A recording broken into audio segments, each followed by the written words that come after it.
ঐকমত্য কমিশনের বৈঠকের খবর রাখছেন সহকর্মী মোহন ইসলাম, যুক্ত হচ্ছেন আমাদের সঙ্গে।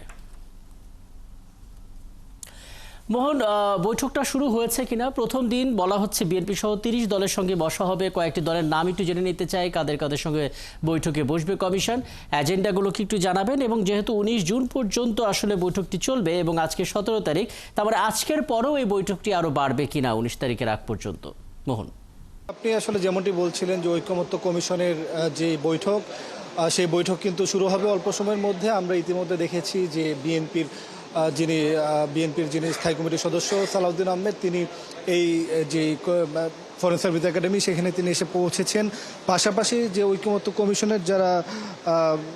কমিশনের যারা আপনার মেম্বার রয়েছে, অর্থাৎ আলী রিয়াজ থেকে শুরু করে বদিউল আলম মজুমদার, তাদেরকে আমরা দেখেছি যে তারা এসেছেন। এবং যেমনটা আসলে আপনি জানতে চাচ্ছিলেন যে কোন কোন দল আসলে যে এই বৈঠকের সাথে থাকতে পারে, সেই বিষয়ে আমরা যতটুকু জানি যে আমরা দেখেছি জাতীয় নাগরিক পার্টি অর্থাৎ এনসিপির তাসনিম জারা এবং আরিফুল আদিব যিনি যুগ্ম আহ্বায়ক, জ্যেষ্ঠ যুগ্ম আহ্বায়ক, তাদেরকে দেখেছি আমরা। আমরা দেখতে পেয়েছি যে কয়েকটি ইসলামিক দলের যারা নেতা রয়েছে তারাও এসেছেন এই বৈঠকে যোগ দিতে। মোটা থেকে বলতে গেলে আপনি যেমনটা বলছিলেন আসলে যে কয়েকটি অমীমাংসিত বিষয় রয়ে গিয়েছিল, সেই বিষয়গুলোর আলোচনা হবে এবং ধারাবাহিকভাবে সেই বৈঠক চলবে। এবং আমরা যতটুকু জেনেছি যে আগামী ২ দিন অর্থাৎ ১৮-১৯ জুন, সেই ২ দিনও কিন্তু এই বৈঠক চলবে।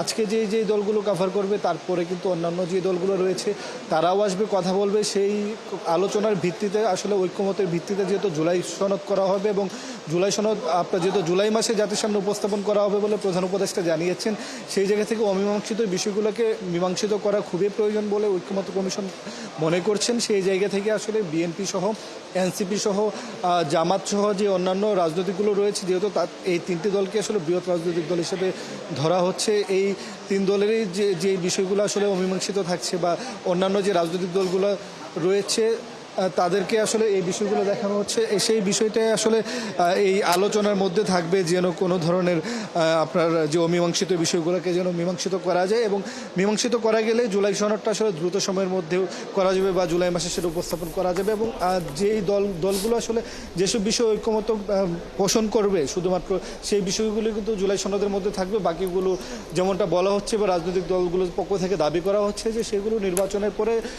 বা ভোটারের উপর বা জনগণের উপর ছেড়ে দিতে হবে। এবং এটা আরো বিস্তারিত হয়তো জানা যাবে যখন বৈঠকটি শুরু হবে। আপনি তো আছেনই, বৈঠক শুরু হওয়া মাত্র নিশ্চয়ই আপনার সঙ্গে আমরা যুক্ত হব এবং ক্ষণে ক্ষণে সেই আপডেট পেতে থাকবো। সহকর্মী মোহন ইসলাম আমাদের সঙ্গে যুক্ত হয়েছিলেন এতক্ষণ।